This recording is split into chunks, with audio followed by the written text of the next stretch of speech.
What's your worst story from the throw him in the pool, he'll learn how to swim parenting style? Not my story, but my mom's. She developed a phobia after she was thrown into a pool to learn how to swim. At the age of 70, she still doesn't know how to. She's terrified of being on the water, even in a safety vest. And then, some fake clairvoyant told her she would die by drowning. So we spend our summers in the mountains as far away from being on water. Edit. She was thrown in the water as a child, not as a 70-year-old. Edit 2. Fake clairvoyant. Real one. Same difference, haha. I was scared of the deep end, so my dad threw me in. My cousin parked an inflatable mattress in the corner I was in immediately. My parents supposedly yelled at him to move. He didn't. I don't know how long I was under the mattress for, but I was spitting up water, choking when I came back up. I was maybe 6 at the time. I was volunteering at a parent-child zoo day, and saw a few parents like this. The zoo had some free-roaming peacocks, and it was awful how many parents just didn't tell their too young to know kids that they can be mean. So the little toddler goes, "Wow, pretty bird," and tries to get a closer look, only to get chased and attacked by this thing while the parents watch. Most of them said something like, "You should have known better," like, "How if you never teach them?" The child can barely walk. You expect them to remember that some animals have a strong territorial sense? And then your baby gets terrorized by this thing that's bigger than them and looks like an alien for all they know, and you don't even give them a hug? See also. That one mom we had to kick out of the zoo because she was encouraging her kids to antagonize the llama in the hopes it would spit on them. Yikes, people, have some empathy for tiny humans who trust you implicitly with their well-being. My parents told me they were kicking me out at 18 in a move to motivate me. I was in college, no job and virtually no money. My grandfather had left me about $10,000 as savings bonds that I asked for but they wouldn't give me. So I made a plan. I went around to 5 different Targets and shoplifted about 4 to 5 video games that I took to GameStop to sell. Stupid and wrong, I know. And at the end of the day I had about $600. I was planning on buying some weed to sell to get some income going till I got on my feet. But when I got back to my house a cop was waiting for me. Parents ended up cashing in my $10,000 to pay for the lawyer. Undiagnosed osteomyelitis in my knee. Crap, doctor told us it was growing pains, so was told to just keep exercising it and walking. The abscess burst out of my left shin bone and caused blood poisoning and basically crippled me. But we'd booked a vacation in Paris, so I had to walk the whole city on various tours and my mum insisted I was being lazy by losing consciousness every time I sat down. She finally consulted a specialist when I started to sleep for 3 days straight on the couch. My father-in-law decided when his first child was born that he and his wife, would not go to the baby when he started crying in the middle of the night, in order to teach him that crying doesn't get you anything in this world. Turns out, newborns need to be fed every 2 hours. So it's a good thing my mother-in-law ignored him and went to their newborn son, otherwise he might have died. When I was about 5 or 6, I was very sick with a flu. Fever, vomiting, sweating, congestion, it was awful. There was some mix-up at the pharmacy, and they thought I was my father and gave him adult medication, basically these giant horse pills. Now, normal child medication for things like this are syrups and chewable shit for obvious reasons. My dad comes home and tells me I have to take these meds. I have a hard time getting them down, almost choking a few times.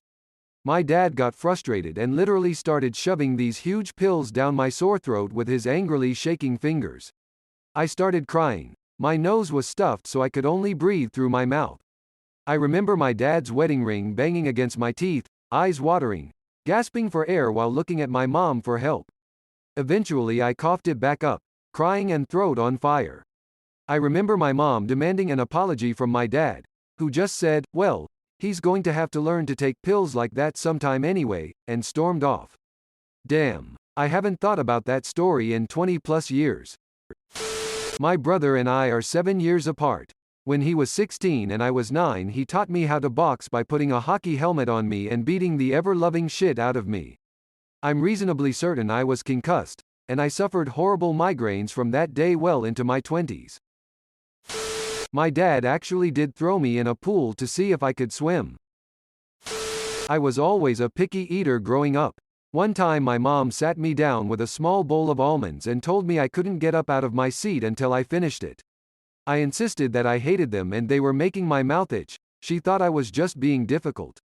I just started to swallow the almonds like pills because my mouth was so itchy from chewing on them.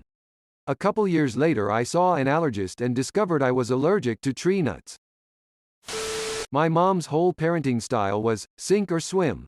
But funny enough, it's when my mom tossed me in the pool. The summer between first and second grade my family moved somewhere with a pool. My mom was adamant that I had learned to swim as a baby, so she bought floaties for my younger sister and refused to buy any for me because I already knew how to swim and was too big for floaties. When I refused to get into any part of the pool I couldn't walk in. My mom called me from outside the pool and promptly grabbed me and tossed me into the 6-foot end.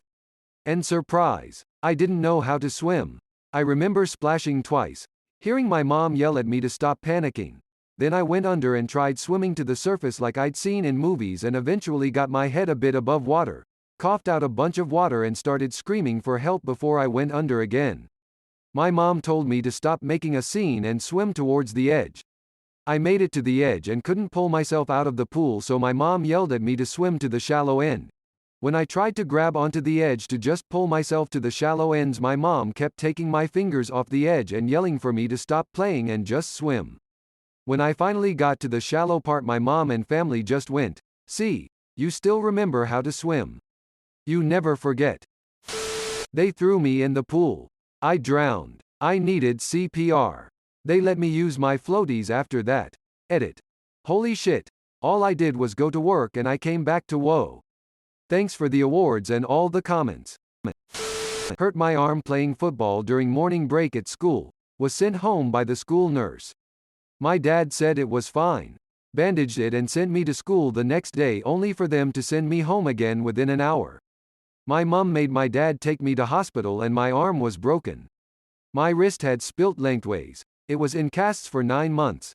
I was secretly buzzing, to be honest, because, well, that showed him the knob. Edit. Wow. Appreciate the upvotes and awards, guys and gals. When I was 10, my parents had my siblings. Twins, baby girls. Within 2 weeks I was babysitting them 12+ hours a day, at least 5 days a week. Not only that, since I was already babysitting, my aunt dropped of her 1 and 2-year-old too. So I, who had no prior experience babysitting or caring for kids, was now babysitting 4 kids under 3. What a literal shit show that was. They didn't want to teach me to tie my shoes, because my mom said, I had to learn that myself, so should you. At age 4 my father decided that my sister and I should learn to tie our shoes. He made us stand there for hours trying to do it, crying. We just weren't quite old enough. Edited for unfortunate autocorrect. My mom forced me to drink milk and she thought I just hate healthy stuff and only preferred junk food. The thing is, I always loved veggies, but I also liked junk food. Basically I love food except for milk. I just couldn't consume milk. It'd make me vomit and then I'd have sudden acid reflux, not being able to handle it. She thought I was acting to escape, but I just hated it. Turns out I'm lactose intolerant and my mom still thinks I'm making that up just because she can't let go of her ego. Edit. Yes, my parents are the do it my way or face my wrath, end of story type characters. I am patient with them and hoping they'll grow out of it one day. Also, this is sad to see how many have faced this. Milk industries are a big scam. I don't know if this counts, but stop crying or it'll give you a reason to cry. Something my dad used to say to me. It would send me into a panic. I was upset and didn't know how to stop crying, and then hearing that would make it worse because now I'm crying cause my dad was mad at me and if I didn't stop crying he was gonna make me cry even more. 7 years old. Had an asthma attack at our camp in the middle of the night. At that time, treatment for an attack was a nebulizer machine that required electricity, which we didn't have at our camp. My parents kept telling me that I just had to calm down and breathe better so the attack would go away on its own. They only intervened hours later because they couldn't sleep because of all the noise I was making as I choked and gasped for air. We drove 3 hours back to our house, passing multiple hospitals along the way because they were embarrassed that I was in such bad shape and blamed me for just not breathing properly. Fun times. ETA. I've been trying to reply to everyone's questions, but there's a lot of them, so I'll just answer the most common ones here. I still have asthma, but it has been well managed for years now. I take Zinhale every day and Ventolin as needed. I've been no contact with my mother for over a decade.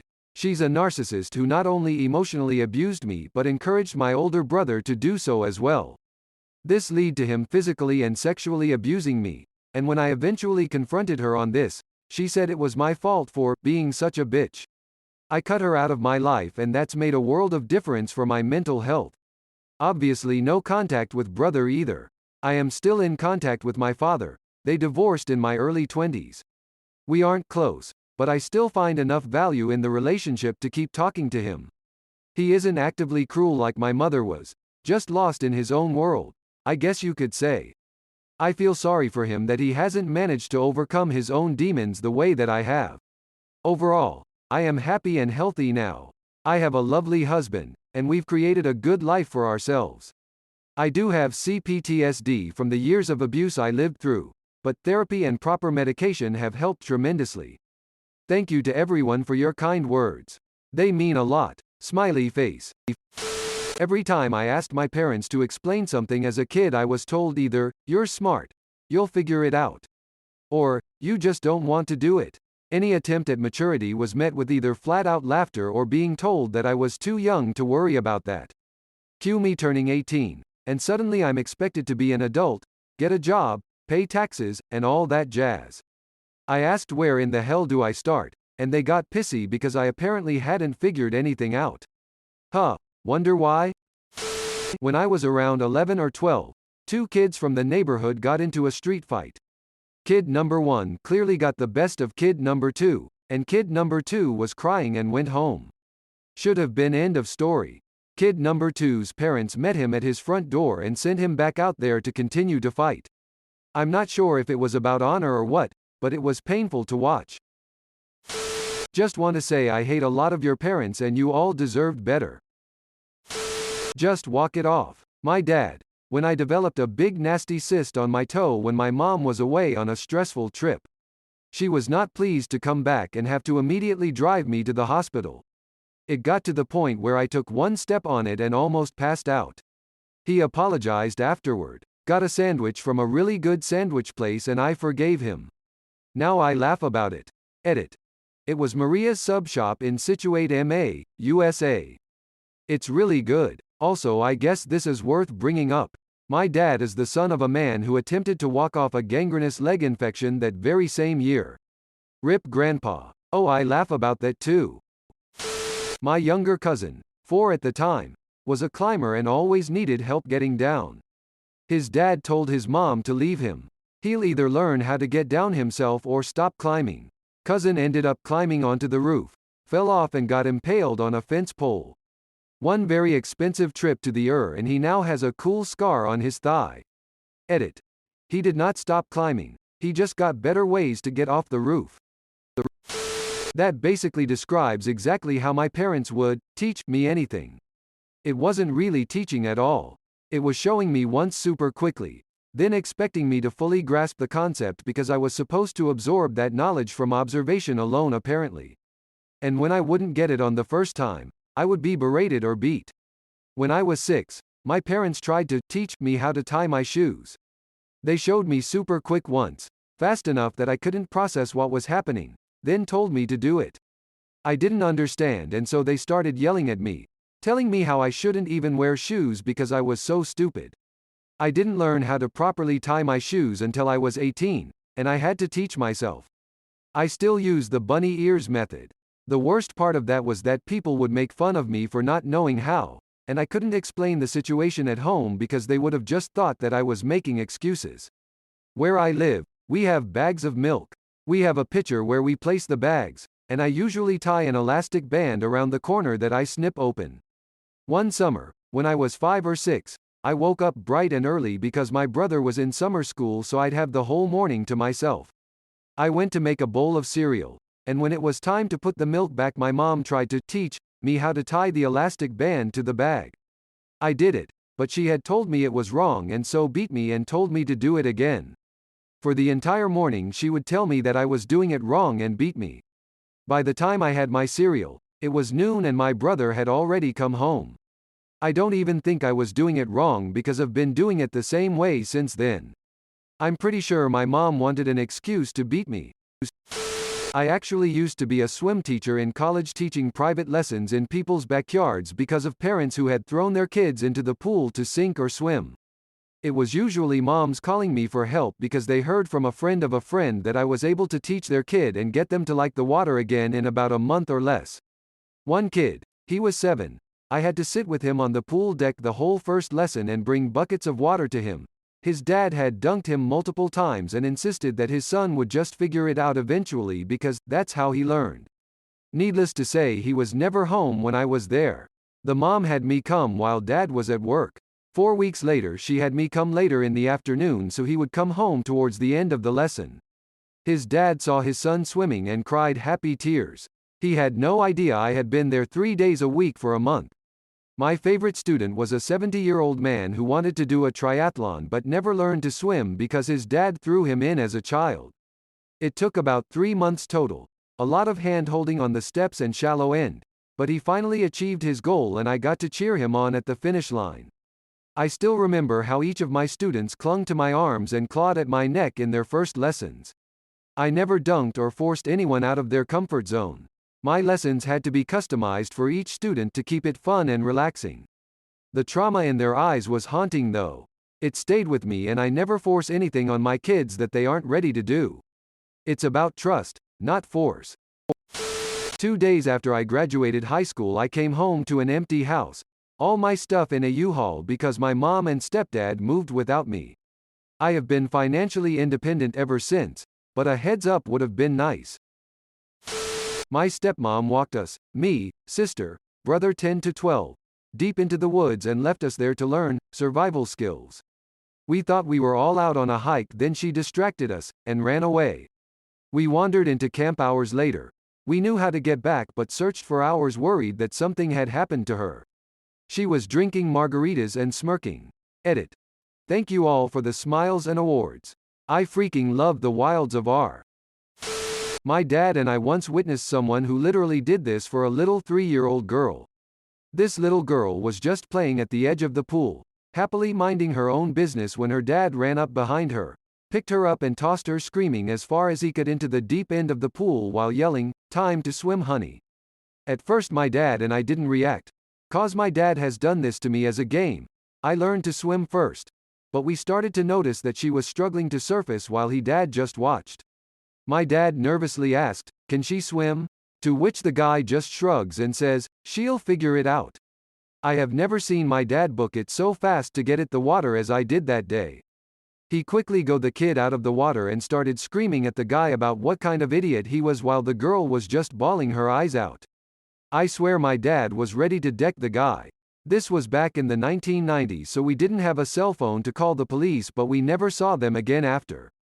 It was the first time in my life I had seen insane parenting, and to this day freaks me out that some people will still do this. I learned from these stories that some parents would rather have a dead kid than a kid who has to learn things. Thanks for watching. See you later.